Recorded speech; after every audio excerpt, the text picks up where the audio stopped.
President Trump makes his case for the first 100 days in a rally and a new TV interview, and he's facing another economic rebuttal, though, to the 100 days claims he's making about progress. In fact, there's tough new signals that growth is flagging in the U.S. Trump's big new interview wound up showing him admitting a point that his DOJ also tried to deny for legal reasons.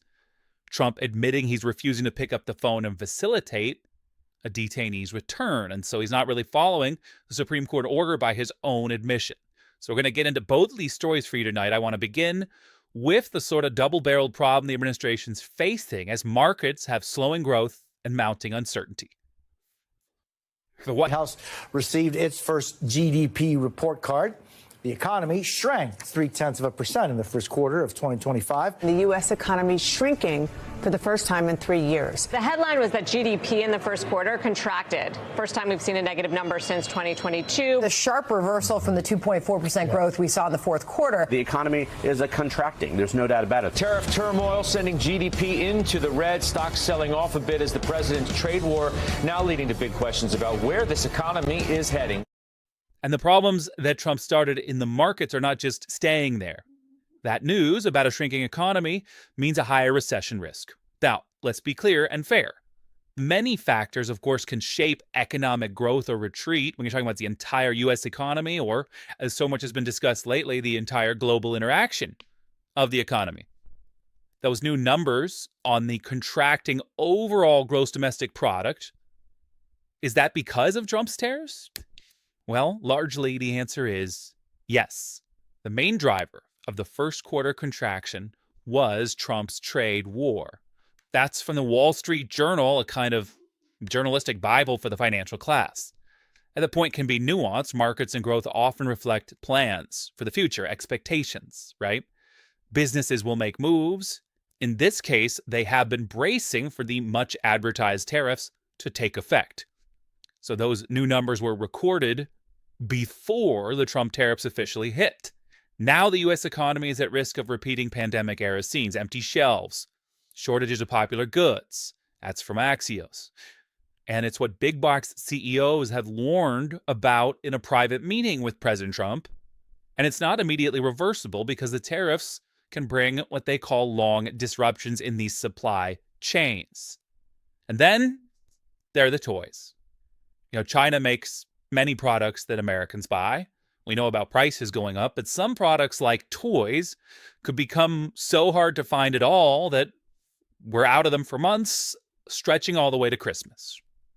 Retailers eyeing toy shortages, freezing holiday orders, predicting those shortages and higher prices. And that's the kind of step back that people will notice. Trump is already trying to get ahead of that potential holiday storyline, a kind of a Grinch problem. He suggests children maybe just can get by on fewer dolls. Somebody said, the shelves are going to be open. Well, maybe the children will have 2 dolls instead of 30 dolls, And maybe the 2 dolls will cost a couple of bucks more than they would normally. Okay, that's one response, but toys are just an indicator, something that everyone, even children, know about. But before these 100 days began of the second Trump term, he was arguing that the incumbent president should get credit or accountability for how the stock market does. He is now failing his own standard with the trillions wiped out, America's largest companies down about 8%. Facing that fall, Trump is ditching the former approach. And while the fall clearly came after he came into office, I showed you the chart from inauguration, with the markets responding to his tariffs, Trump now selling the claim that the fundamentals were some kind of mess that he inherited.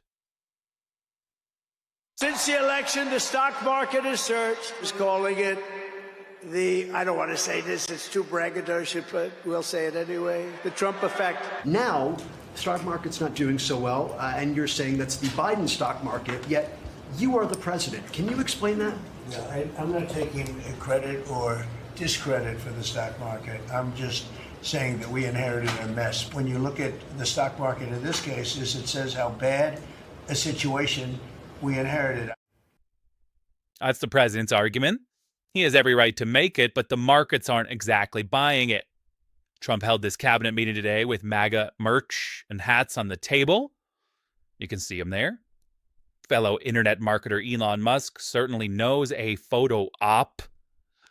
When the boss wants one, you can see him there donning two hats, one on top of the other with Gulf of America, while aides competed to praise Trump. This is the 100th day of the most consequential, historic first 100 days in the history of this country.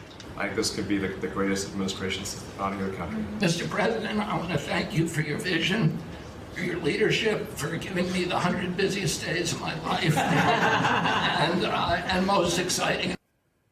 Exciting. The cabinet touting, quote, exciting times.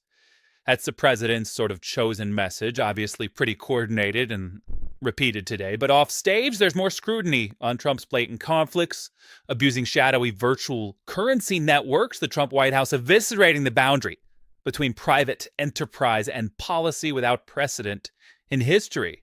The New York Times reports Trump pocketing more and more money from these crypto influencers and would-be donors. Hard to trace that money. Some of it's from overseas, it would appear. And that investigative reporting puts pressure on the Trump White House, just as reports about Musk's conflicts have, over time, impacted the administration and Musk's businesses, even how long he will be staying in Washington. I actually have more on that later this hour. The independent reporting also can bring up the kind of questions that the president and his PR tactics want to avoid, and that he's struggling to answer. So here is the incriminating response I just mentioned a moment ago. We're going to hear it for yourself in the ABC interview, where Trump says he could follow a court order, but will not.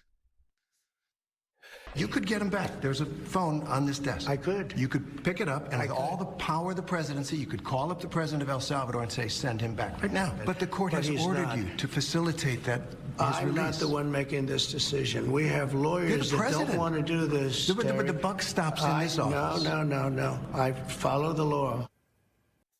This could be a useful exchange for potential accountability. The president there, Trump, admitting that he's not following the order.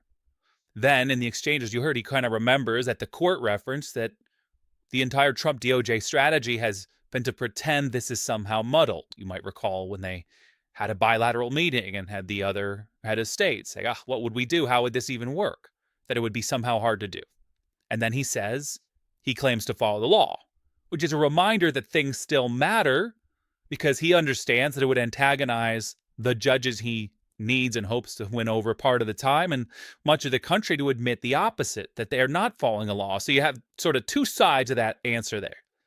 The Supreme Court ultimately will have to decide whether to address that, the president admitting, I could do it, I'm not gonna, or whether they'll look away from this disturbing case where we all know the wrong person is stuck in a foreign prison because the Trump administration admits they erroneously sent him there. And honest Americans, including many self-identified conservatives, by the way, look at all this and oppose Trump's attacks on due process.